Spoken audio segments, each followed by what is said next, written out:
Baba Kama Daf Mem Aleph. Aujourd'hui, un shiur de Haggadah.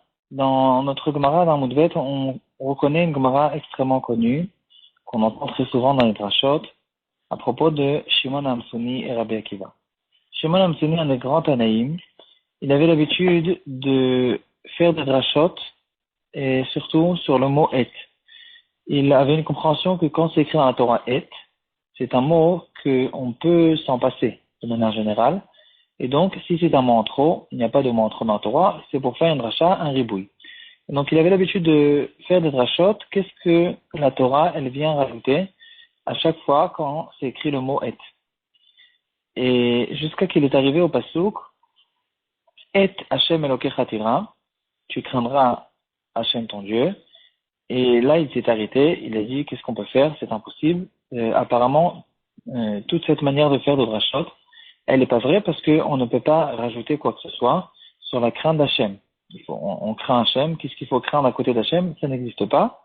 Et donc, il s'est arrêté et il a dit la phrase Hachem shekibal tesachar à la drisha, kach ekabel tachar à la prisha. De la même manière que j'aurai un salaire sur les drachot que j'ai fait, alors j'aurai maintenant un salaire sur le fait que je sors, que j'arrête, que je freine et que je continue pas ce genre de drachot. Jusqu'à ce que Rabbi Akiva est arrivé, il a dit Et Hashem Elokecha tira, ça vient rajouter les rabot Talmidei Chachamim qu'il faut avoir une crainte non seulement d'Hachem, mais aussi des Talmidei Chachamim. Ici, il y a plusieurs choses à comprendre. J'ai essayé de faire une récolte des Mefarshim qui parlent de cette sugya. Premièrement, il faut essayer de comprendre pourquoi il a dit qu'il va recevoir un salaire sur les drachot, alors qu'au fait, à ses yeux, il est avéré que c'était des drachot qui n'étaient pas vraies.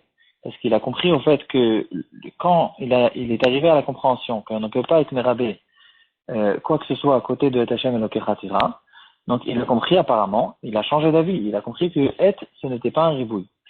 Et donc pourquoi il a dit qu'il va recevoir un sachar sur toutes les drachot qui n'étaient pas vraies? Pourquoi il n'a pas pensé à la dracha de Rabbi Akiva?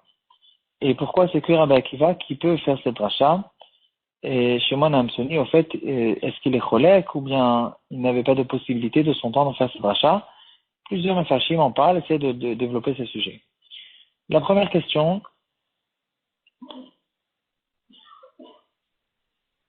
comment ça se fait que Shimon Hamsoni il a dit qu'il va recevoir un salaire sur les drachot alors qu'il a changé d'avis?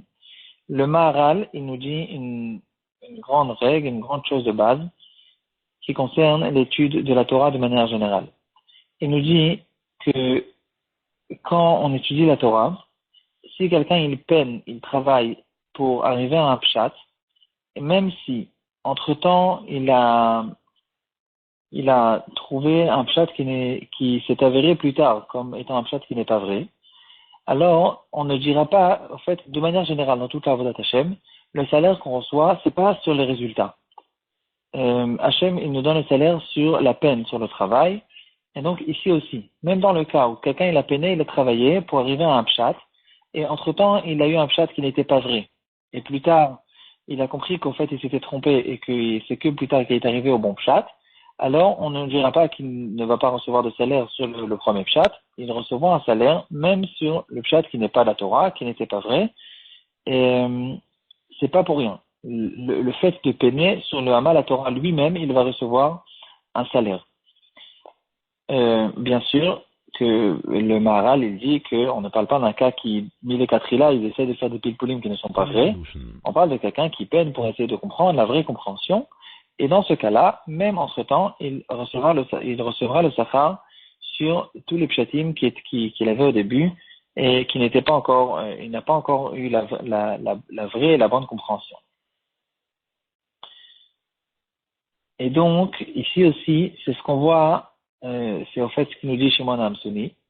Et ce qu'il y a de beau ici, c'est que, en fait, toute sa vie, il avait peiné, il avait fait quelque chose, il cherchait une vérité, il avait une compréhension, et que plus tard, il s'est avéré qu'elle n'était pas vraie. Et quand même, il a continué à chercher la vérité, il n'a pas eu peur de changer d'avis quand il a compris que, à ses yeux, il s'était trompé.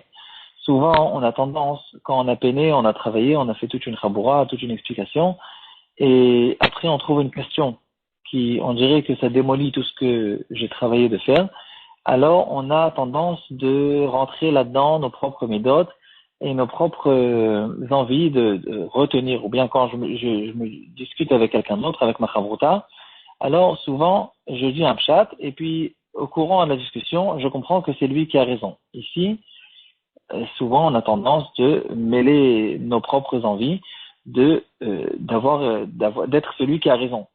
Donc ici, on voit ici un autre moussard qui nous ramène chez Wanam Suni, malgré qu'il avait beaucoup travaillé, beaucoup peiné sur les autres drashot, quand même, quand il a vu qu'il s'était trompé, il s'est arrêté, il a dit, il faut savoir s'arrêter, et donc non seulement sur les drashot, il va recevoir un sachar, même si elles ne sont pas vraies, il va recevoir aussi un grand sachar sur le fait qu'il a su s'arrêter et freiner au moment où à ses yeux il fallait s'arrêter. À propos de ce sujet de Hamal Torah, il y a une tchouva intéressante dans le Troumat Adeshen. Troumat Adeshen, un des Rishonim, il nous a laissé des Shelot ou Tchouvot, et il ramène un phénomène qu'il y avait dans son temps, des jeunes hommes qui avaient l'habitude d'étudier la Torah sur des tables rondes, qui étaient roulantes, qui étaient au fait coulissantes, qui tournaient. Il dit que les jeunes riches, ils étudient la Torah, ils mettent les livres sur la table, et maintenant, pour ne pas avoir besoin de peiner, quand on a une pile de livres ouverts sur la table, on cherche les livres, etc., c'est compliqué, il faut se lever, aller chercher le livre de l'autre côté de la table. Alors, ils ont confectionné des tables rondes, et comme ça, je suis assis sur place, et dès que j'ai besoin du livre qui se trouve de l'autre côté, je tourne la table, et comme ça, j'ai une tranquillité dans l'étude de la Torah. Le Troumat Adeshen, il dit que c'est pas bien, c'est pas quelque chose de correct. Au contraire, la Torah, elle nous demande de peiner pour elle. Même le fait de se lever pour aller chercher les sfarim, c'est quelque chose de bien, c'est quelque chose qu'on reçoit un salaire là-dessus. Et en plus de ça, plus on peine pour l'étude de la Torah, plus on va se rappeler de la Torah. Et donc la peine elle-même, la fatigue, le travail lui-même, il est un but en soi. De notre temps, on a des Gemarot qui nous expliquent très facilement les pshatim de la Gemara, etc. C'est quelque chose de très bien. Et ça aide beaucoup de gens à étudier la Gemara. Mais quand même, il ne faut pas oublier que en fait, le but, c'est pas seulement de comprendre la Gemara. Il y a un but en soi de peiner, d'essayer de comprendre tout seul. Et bien sûr, on comprend très bien que dans ce cas-là, il va se rappeler beaucoup plus facilement de la Gemara. En tout cas, quelqu'un qui a besoin d'avoir le temps de finir tous les jours le Daf Yomi et que ces Gemarot-là lui aident à le comprendre le Daf, alors bien sûr qu'on peut utiliser, mais quand même, il faut savoir que la peine qu'il y a dans la Torah, c'est un but en soi. Maintenant, pourquoi Rabbi Akiva lui-même, pourquoi c'est Rabbi Akiva qui est venu, qui a fait cette rachat? Ici, il y a pas mal de mefarshim qui parlent de ça, plusieurs pirushim différents et intéressants. D'abord, il y a ceux qui disent que chaque personne, il a une part dans la Torah. On dit, Veten chelkenu betoratecha. Aide-nous à trouver notre propre part dans la Torah. Il y a des pirushim spéciaux qui sont censés descendre du ciel que par nous. Si c'est pas nous qui le font descendre, alors ils ne vont pas arriver au clan d'Israël. Chacun, il a sa part personnelle dans la Torah. Et donc ici aussi, Shimon Hamsuni, il avait des très beaux pirushim sur tous les hêtes de toute la Torah, jusqu'à qu'est arrivé Hashem Elokecha Hatira. Là, ça s'est bloqué pour lui, parce que c'est pas sa part, est arrivé la part de Rabbi Akiva. Maintenant, pourquoi Dafka Rabbi Akiva? Le Ktav Sofer, il dit que, en fait, même aux yeux de Shimon Hamsuni, c'était évident qu'il fallait craindre les Talmidei Chachamim. C'est la base de la Torah chez Béal Pé. On comprend très bien que si on ne se soumet pas aux Chachamim, aux Talmidei Chachamim, on ne peut rien comprendre dans la Torah chez Birtav, on ne peut pas avancer.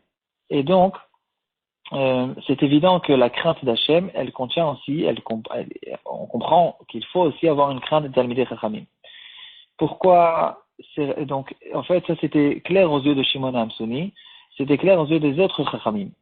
Mais Rabbi Akiva, qui, comme on le sait tous, pendant ses 40 premières années, il était à Maaretz.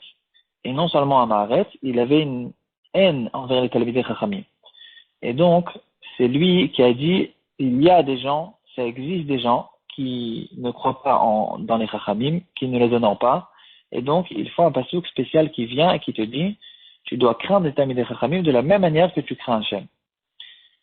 Et un autre pshat, Rabbi Akiva, donc, il est arrivé, non seulement il était à Maaretz au début, mais il est arrivé à des degrés tellement élevés de compréhension, de dargot, incroyable de vision céleste, que la Gemara en Masechet Chagiga, elle ramène qu'il n'y a que 4 personnes qui sont rentrées dans le Pardes, dans les mondes profonds des visions de Hachem, et il n'y a que Rabbi Akiva, d'entre ces 4, qui a réussi à rentrer Béchalom et à sortir Béchalom. Les autres, un il est devenu fou, un autre il est mort, un troisième il a perdu complètement le chemin, il a mal tourné, et c'est que Rabbi Akiva qui a réussi à rentrer et à sortir et à rester intact. Et donc, la Gemara là-bas dans Chagiga, elle raconte que quand Rabbi Akiva il est monté dans le ciel, il a rencontré qu'il y avait un groupe de malachim qui était en train de frapper avec des bâtons de feu un malach qui est un sarapnim qui s'appelle Mem Tetet Resh Vav Nun, et il a posé la question, ou bien lui a expliqué pourquoi il était en train de se faire frapper ce malach, et on lui a dit que c'est à cause qu'avant Rabbi Akiva, il y a justement Elisha ben Avouya, Acher, qui est monté, c'est lui qui a mal tourné, et en tout cas, même tête, ce malach, il aurait dû se lever en voyant ce Talmid Chacham, et à cause du fait qu'il ne s'est pas levé en son honneur, c'est à cause de ça qu'on le frappe. Donc maintenant, Rabbi Akiva, en fait, c'est lui qui a vu la grandeur du Talmid Chacham, que même un malach tellement important, il se fait frapper parce qu'il n'a pas honoré un Talmid Chacham quand il l'a rencontré. Pour finir, un pshat, qui c'est pas un pshat au fait, c'est un vort qu'on met sur cette phrase quand on dit et Hashem el khatira les rabot el chachamim, on en dit au nom du Kotzker Rebbe. Il avait tout le temps des phrases très percutantes, très courtes et avec des profondeurs incroyables. Et une fois, le Reprem de Brisk, je pense, il a rencontré quelqu'un qui lui a dit d'où tu viens. Il a dit je viens de Kotsk. Qu'est-ce que tu as appris? Il a dit j'ai appris que l'admon de Kotsk qui nous a dit et Hashem Elokecha tira des rabot talmidei chachamim. Dans le sens littéral, ça veut dire il faut craindre aussi les talmidei chachamim. Mais lui, il a expliqué cette phrase d'une autre manière. Et Hashem Elokecha tira, tu dois craindre Hashem. Et donc, non seulement le simple juif, il doit craindre Hashem, mais même un Talmid Chacham, il doit continuer à craindre Hashem. Et ça veut dire que, bon, il y a des dargotes qui sont infinies dans la crainte d'Hashem. Et on dit que même quelqu'un qui est un grand tzaddik, un grand Talmid Chacham, qui ne croit pas qu'il a fini avec ce travail de Yirat Shamayim, il y a tout le temps des dargotes encore plus élevées à obtenir dans cet Yirat Shamayim. Et le Reprem de Brisk, quand on a entendu ça, il a bien aimé, il a dit que c'est un très beau pshat.